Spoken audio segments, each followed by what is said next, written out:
আমার অনেক ভাই অনেক মুখলিস, আমি কসম খেয়ে বলতে পারি। মাওলানা সাদ সাহেবের পক্ষপাতিত্ব করেন, তার মেহনত করেন, মুখলিস মেহনত করেন, কোরবানি করেন, কিন্তু যাই করেন কাল কিয়ামতের দিন আল্লাহ জিজ্ঞেস করলে এটার কি উত্তর দিবেন? যদি আল্লাহ বলে এটা আপনাকে যে তুমি যে জায়গায় দাঁড়ানো ছিলা এটাকে তুমি সঠিক মনে করছো, এর প্রমাণ তোমার কাছে কি আছে? চাক না চাক, বুঝে আসুক না আসুক, কেউ আমাকে সমর্থন করুক চাই না করুক, কারণ আমি কাল কিয়ামতের দিন আল্লাহর সামনে দাঁড়ায় বলতে পারবো, এ আল্লাহ আপনি কোরআন শরীফে বলছিলেন ফাসআলু আহলা যিকরি ইন কুনতুম লা তা'লামুন, তুমি না জানলে জাননেওয়ালাদেরকে জিজ্ঞাসা করো।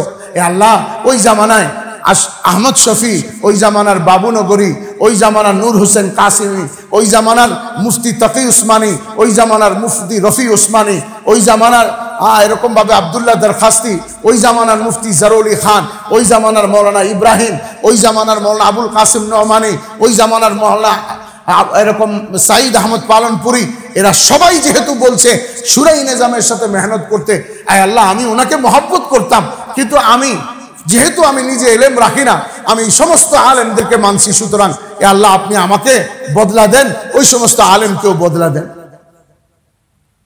কিন্তু যদি আমি যত মুখলিসই হই, আমার অনেক ভাই অনেক মুখলিস, আমি কসম খেয়ে বলতে পারি। মাওলানা সাদ সাহেবের পক্ষপাতিত্ব করেন, তার মেহনত করেন, মুখলিস মেহনত করেন, কোরবানি করেন, কিন্তু যাই করেন কাল কিয়ামতের দিন আল্লাহ জিজ্ঞেস করলে এটার কি উত্তর দিবেন? যদি আল্লাহ বলে এটা আপনাকে যে তুমি যে জায়গায় দাঁড়ানো ছিলা এটাকে তুমি সঠিক মনে করছো, এর প্রমাণ তোমার কাছে কি আছে? কার কাছে জিজ্ঞাসা করে তুমি এখানে দাঁড়াইছো? তুমি এই প্ল্যাটফর্মে কার কাছে জিজ্ঞাসা করে দাঁড়াইছো? তোমার কাছে দলিল কি আছে? আমি বলছিলাম না, আমার রসুল বলছিল না, আমার সাহাবারা বলছিল না, আহলে ইলমরা বলছিল? তুমি বলবো অমুক অমুক আলেম বলছে। দেখো, তুমি ডাক্তারের বিষয়ের সময় বুঝো না? ডাক্তারি বিষয়ে ডাক্তার দুই কথা বলে তুমি প্রফেসরের কাছে যাও না? ডাক্তার কাছে তো অপারেশন করো না। বাংলাদেশ থেকে তুমি চলে যাও ভেলুরে, ইন্ডিয়াতে, ব্যাংককে, সিঙ্গাপুরে, তো তুমি ইমানের আমলের ব্যাপারে যখন ইখতিলাফ হলো আহলে ইলমদের কাছে তুমি কেন গেলা না? তুমি মহল্লার ফার্মাসিস্টে দিয়ে যেমন চিকিৎসা করাও না, তো মহল্লার ইমাম অথবা মহল্লার অমুক মুয়াজ্জিন অথবা অমুক হাফেজ সাহেবের কথা শুনলা কেন তুমি? এই জন্য মেরে মুহতারাম আজিজ দোস্ত, যখন এই মেহনত করব, এই মেহনতের মাধ্যমে আমাদের মধ্যে আল্লাহর সাথে সম্পর্ক হবে, আর আল্লাহ আমার মধ্যে আমার সমস্ত মানুষের সম্পর্ক ঠিক করে দিবে। দাওয়াতের মেহনতের ময়দানে যে দুইটা শখসি নিজাম, মশওয়ারার নিজাম, শুরাই নিজাম, ব্যক্তি কেন্দ্রিক, মশওয়ারা কেন্দ্রিক। যে ব্যক্তি কেন্দ্রিক উনি বহুত ইজ্জতওয়ালা মানুষ, ইজ্জতওয়ালা খানদানের, কিন্তু যে কথা ওইটাই। ইমাম সাহেব ধরেন এই মসজিদের অনেক ইজ্জতওয়ালা মানুষ, অনেক কষ্ট করছে, অনেক মসজিদে আছে এরকম বেড়ার ঘর ছিল, মসজিদের ইমাম সাহেব একটা একটা করে ইট লাগাইছে। আরে ভাই, এক এক ওয়াক্তে কথা বলতে বলতে বলতে বলতে 26 বছরে মসজিদে এসি হইছে, টাইলস হইছে। এখন ইমাম সাহেব যদি কথার কথা বলে যে দেখেন আপনারা এত কষ্ট করছেন, এত মাল খরচ করছেন, আপনাকে একটু ছুট দেই, ফজরের নামাজ লাগবো না, আপনার কালকাতে 4 ওয়াক্ত করেন, মানবেন? যে ফজর পড়ে না সেও মানবে না, যে ফজর পড়ে না সেও মানবে না। তবে আমি পড়ি না এটা ভিন্ন কথা, কিন্তু আপনি এটা কইলেন কি? এটা কথা হইলো? কেন মসজিদের ইট কে আনছে, টাইলস কে আনছে, মার্বেল কে আনছে? হুজুর ঠিক আছে, ইজ্জত করি এটার জন্য, কিন্তু তাই বলে আপনি তো নামাজের মধ্যে হাত দিতে পারেন না। ঠিক তেমনি ভাবে আমাদের আহলে ইলমদের, উলামায়ে কিরামের বক্তব্য এটাই।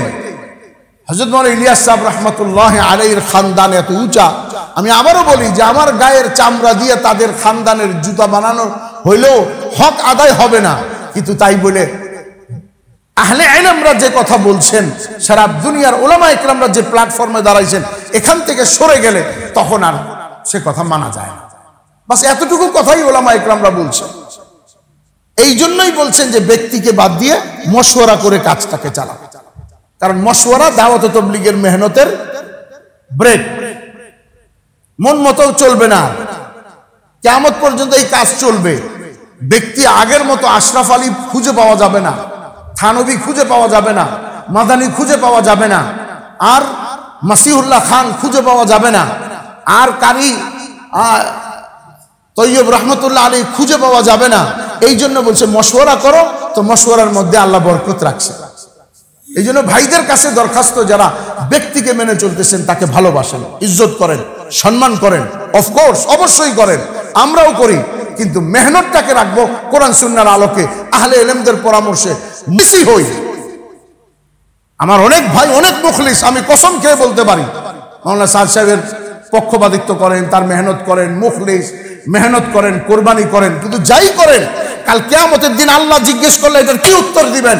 যদি আল্লাহ বলে এটা আপনাকে যে তুমি যে জায়গায় দাঁড়ানো ছিলা এটাকে তুমি সঠিক মনে করছো, এর প্রমাণ তোমার কাছে কি আছে? চাক না চাক, বুঝে আসুক না আসুক, কেউ আমাকে সমর্থন করুক চাই না করুক, কারণ আমি কাল কিয়ামতের দিন আল্লাহর সামনে দাঁড়ায় বলতে পারবো, এ আল্লাহ আপনি কোরআন শরীফে বলছিলেন ফাসআলু আহলা যিকরি ইন কুনতুম লা তা'লামুন, তুমি না জানলে জাননেওয়ালাদেরকে জিজ্ঞাসা করো।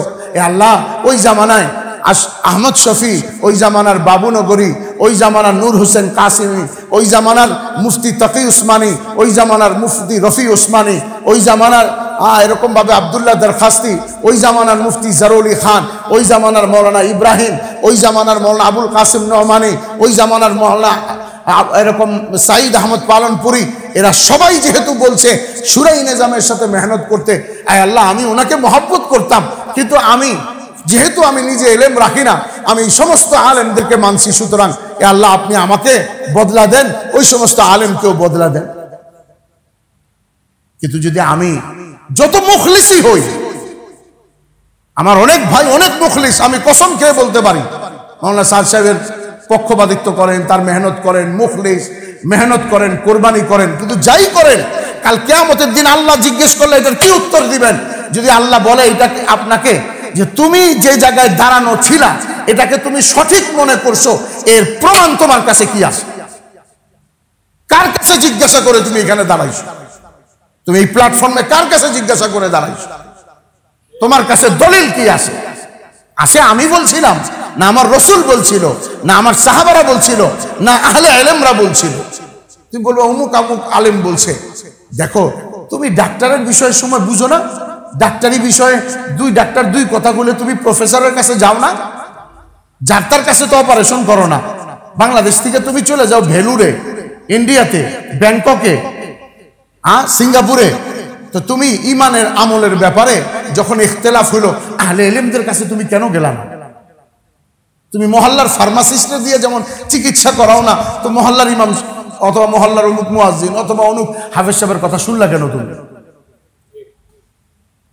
এই জন্য মেরে মুহতারাম আজিজ দোস্ত, যখন এই মেহনত করব, এই মেহনতের মাধ্যমে আমাদের মধ্যে আল্লাহর সাথে সম্পর্ক হবে, আর আল্লাহ আমার মধ্যে আমার সমস্ত মানুষের সম্পর্ক ঠিক করে দিবে।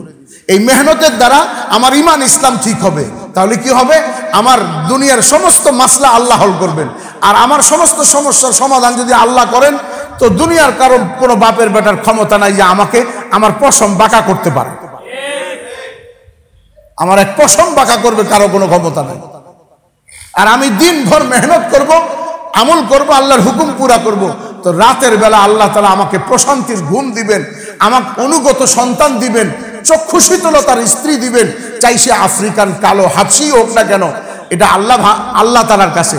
এই জন্যই মজনু লাইলার প্রেমে বলছিল, কথিত আছে লাইলা হাবশি ছিল।